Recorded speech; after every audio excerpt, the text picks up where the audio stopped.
자, 최근 뉴스를 보게 되면 전세 사기 뉴스가 많이 나오고 있습니다.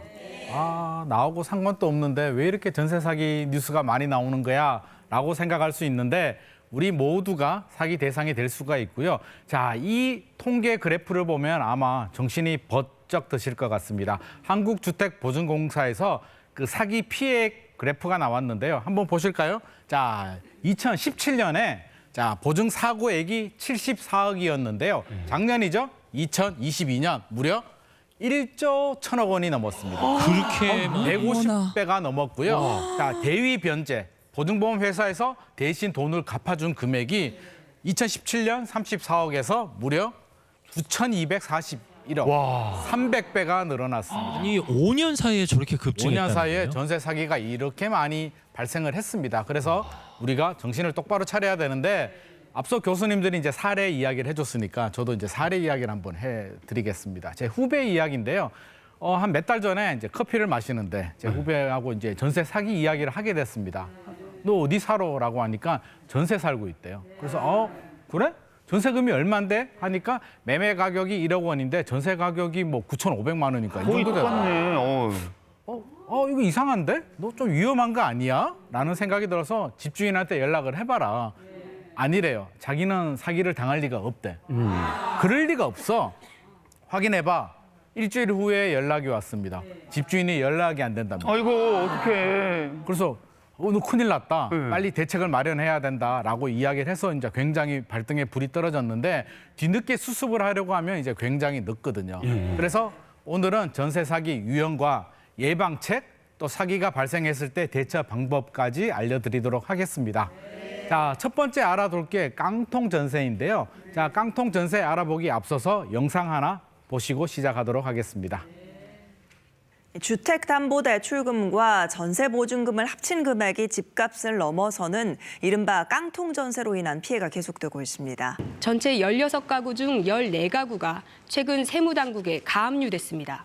14가구 모두 송모 씨 한 사람 소유입니다. 대출받았던 은행에서 전화가 오는 거예요. 보이스피싱인 줄 알았어요. 놀랬죠, 당연히. 이 오피스텔 주인은 이달 초 전세 세입자 20여 명에게 보증금을 돌려주지 못하겠다고 일방적으로 통보했습니다. 세입자들은 하루아침에 가구당 2억 원에 달하는 전세 보증금을 떼일 상황에 내몰렸습니다.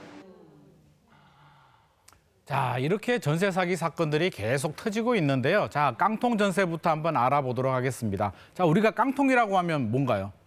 속에 뭐가 들었죠?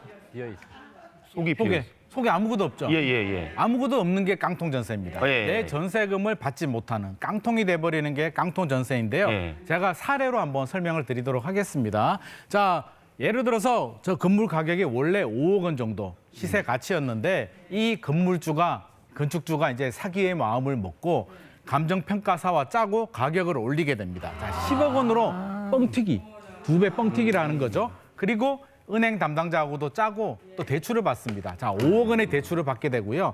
딱 공인중개사도 가담을 하게 되죠. 또 5억 원의 세입자가 들어옵니다. 전세금을 받게 되죠. 그러면 내가 사기왕이라고 생각을 한다면 이미 5억 원 정도 가치의 건물을 가지고 10억 원의 돈을 가지고 갔으니까 횡령을 한 거죠. 네. 그러면 나는 어떤 마음이 들까요?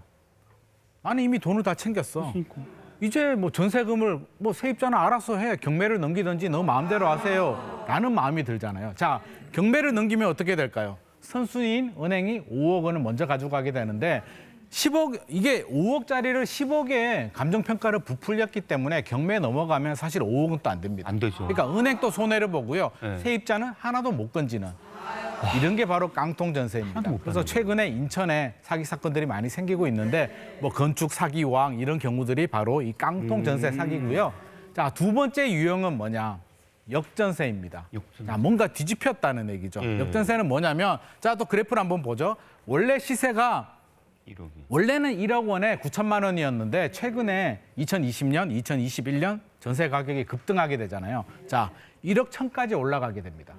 자, 그러면 어떤 마음이 들까요? 공인중개사와 투자자가 생각을 해보면 야, 1억 원짜리인데 1억 1천에 전세가 들어가면 내가 1천만 원 돌려받을 수 있는 거 아니야? 1천만 원 버는 거죠. 자, 100채를 투자하면 10억 원의 수익이 생기는 겁니다. 전세 가격이 올라가면 올라간 돈만큼 또 돈을 벌게 버는 되죠. 거구나. 굉장히 좋은 아이템이야라고 생각했을 수도 있지만 전세 가격이 떨어집니다. 자, 9천만 원으로 다시 원상 회복이 됐습니다. 자, 그러면 세입자가 만기 때 돈을 돌려달라고 하겠죠. 9천만 원 돌려주세요. 그럼 어떻게 될까요? 나는 돈을 다 쓰고 없는데 100채나 샀잖아요. 그러면 감당이 안 되는 거죠. 그러면 나는 모르겠어. 마음대로 해.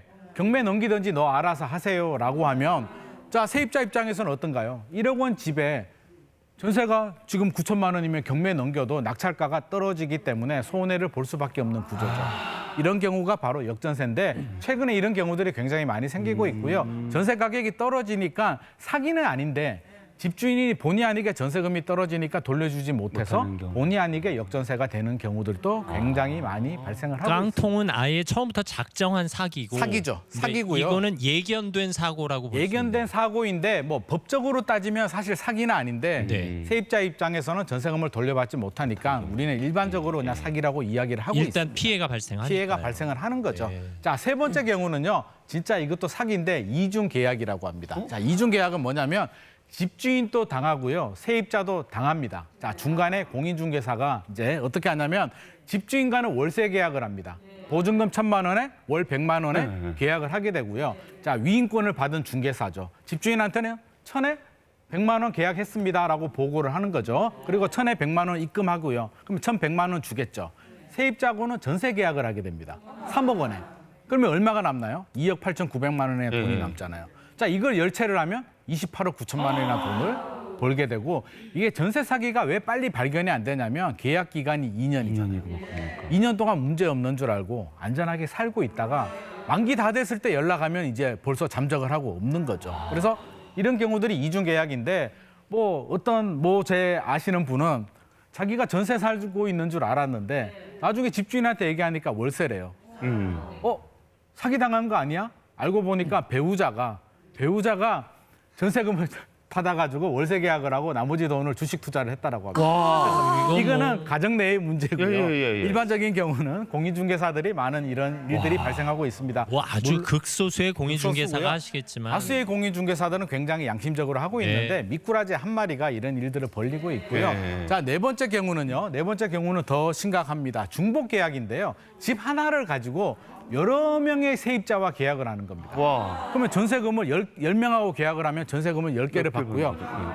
잠적을 하게 되면 세입자는 이삿 날에 이사 들어가야 되는데 10분이 서로 들어가겠다고 난리가 나는 거죠. 이것도 자, 중개인의 사기 유형인 거네요. 일종의 중개인이죠. 우리는 중개사를 믿고 했는데 아주 극소수의 미꾸라지 같은 양심을 버리는 중개사들이 이런 사고를 가끔 치기도 합니다. 그러니까 계약 당시에 세입자가 집주인을 직접 만나지 않으면 이런 사고들이 그렇죠. 있을 근데 이제 수 있겠군요. 오랜 믿음 관계가 있으면 위임을 하거든요. 집주인들은 지방에 있거나 잘 모르면 이제 그 중개사한테 맡기고 하는데 욕심이 생긴 거죠. 그래서 이런 또 여러 가지 다양한 유형들이 있기 때문에 굉장히 어렵고요. 발생하고 나면 어려움이 있습니다. 그래서 우리가 예방이 굉장히 중요한데 자, 예방 대책에 앞서서 우리가 전세 제도의 개념부터 좀 알아야 됩니다. 전세가 뭐냐면 무이자 대출이에요.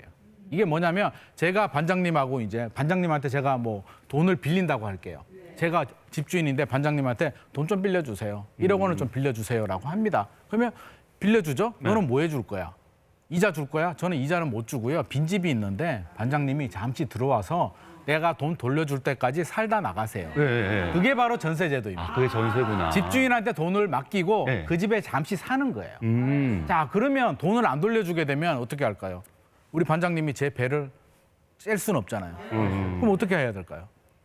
소송해야 되나? 소송해서 이제 경매를 넘겨야 예, 되는 맞아요. 거죠. 예. 경매를 넘겨야 되는 게 세입자가 가지는 가장 마지막 수단입니다. 예. 그러면 경매 넘겨오면 모든 문제가 다 해결이 되느냐? 자, 우리가 알아봐야 되는데 우리 식당에 가면 번호표를 뽑죠. 예. 순서대로 1번, 2번, 3번 번호표를 뽑단 말이에요. 맛있는 식당에 가면. 자, 1번 번호표가 누구냐? 국가입니다. 세금 체납하게 되면 국가가 가장 먼저 가지고 가게 되고요. 예. 항상 나라가 1순위입니다. 자, 두 번째는 나보다 먼저 들어온 그렇죠. 아니, 은행. 은행이 돈 빌려가게 되면 근저당을 설정하잖아요. 등기부 등본에. 은행은 항상 선순위로 들어갑니다. 국가 세금보다는 못하지만 은행이 돈 떼먹으면 안 되니까, 돈 떼이면 안 되니까 가장 먼저 들어가요. 세금 다음에 2순위가 2번 번호가 선순위 은행이고요. 3번이 이제 세입자가 되는데 자, 4번이 있다라고 치죠. 4번이 다른 은행에서 또 4번에 들어왔습니다. 예. 나보다 순서가 늦죠. 그런데 우리가 전세 계약을 할 때 뭘 해야 되죠? 항상 공인중개사들이 이야기하는 거 전입 신고를 하고 그렇죠. 확정일자를 받아라. 네, 확정일자 그렇죠? 받으라고. 전입신고와 이사를 하게 되면 대항력을 갖추게 되고요. 대항력은 집주인이 돌려주지 않으면 대항할 수 있는 권리가 예. 대항력입니다. 거기에 확정일자를 받으면 후순위, 그러니까 4번보다 내가 전세 계약이지만 4번 근저당보다도 내가 앞설 수가 있는데 만약에 확정일자를 깜빡하고 안 받은 거예요. 그럼 나는 3번인 줄 알았는데 뒤에 있는 4번이 그러죠. 경매 넘어갔는데 너 확정일자 안 받았네? 확정일자 안 받았으니까 내가 우선이야라고 해서 3번을 빼앗겨버리고 내가 4번으로 밀려갈 수도 있습니다. 예. 그래서 반드시 확정일자를 받아야 되는 이유고요. 자, 예방을 하려면 이제 순서대로 가야 되죠. 그러면 첫 번째 1번이 있는지를 봐야 되죠. 세금. 예. 세금 체납 사실을 확인해야 되겠죠. 예. 그래서 세금 체납을 열람할 수가 있습니다. 그래서 세금 체납을 집주인한테 이제 동의를 받고 예. 이제 열람을 해서 세금 체납 사실이 없는지를 반드시 확인을 해야 되고요. 근데 계약하기 전에도 집주인한테 얘기해서 세금 체납 사실을 열람할 수가 있는 거예요? 할 수는 있는데 동의를 받아야 됩니다. 아, 동의를 받으면? 동의를 안 받으려면 이번에 법이 개정됐어요. 4월부터는 집주인의 동의 없이도 가능합니다. 단 계약서 쓰고요. 잔금할 때까지만 동의 없이 가능한데 자, 국세 같은 경우는 이제 세무서에 가시면 되고요. 지방세, 재산세나 이런 지방세 같은 경우는 지자체 세무과에 가시면 열람을 할 수가 있습니다. 자, 1번 그렇게 확인하고요. 예. 이제 2번 은행에서 대출 받은 게 있는지를 확인하려면 우리 등기부 등본 있죠? 등기부 등본을 열람하게 되면 나옵니다. 근저당이 얼마 설정됐는지 나오기 때문에 계약할 때, 잔금할 때 두 번 다 등기부 등본을 확인해서 2번이 있는지를 확인해야 됩니다. 그래서 반드시 확인해야 되는데 자, 세 번째. 아무 1번, 2번이 없어요. 그러면 마음 안심해도 될까요? 집이 경매 넘어가게 되면 자, 경매 낙찰받는 분들은 낮은 가격에 받고 싶잖아요. 예. 1억짜리 집이면 한 7천에서 5천만 원 정도 낙찰이 된단 말이에요. 나는 전세금이 9천만 원이에요. 그러면 다 못 받죠? 예. 그러니까 전세 가율을 확인해야 됩니다. 정확한 매매 가격과 전세 가격을 확인해서 70% 이하면 안전하고요.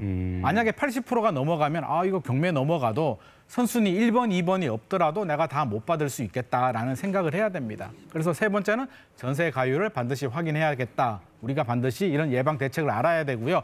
뭔가 찝찝하다라고 하면 반드시 보증보험 가입하시는 게 좋습니다. 그래서 보증보험은 계약서 쓰고요. 계약서를 가지고 보증보험 회사 가서 가입 여부를 확인한 다음에 가입이 안 된다고 하면 계약을 진행을 안 하는 게 좋을 것 같습니다.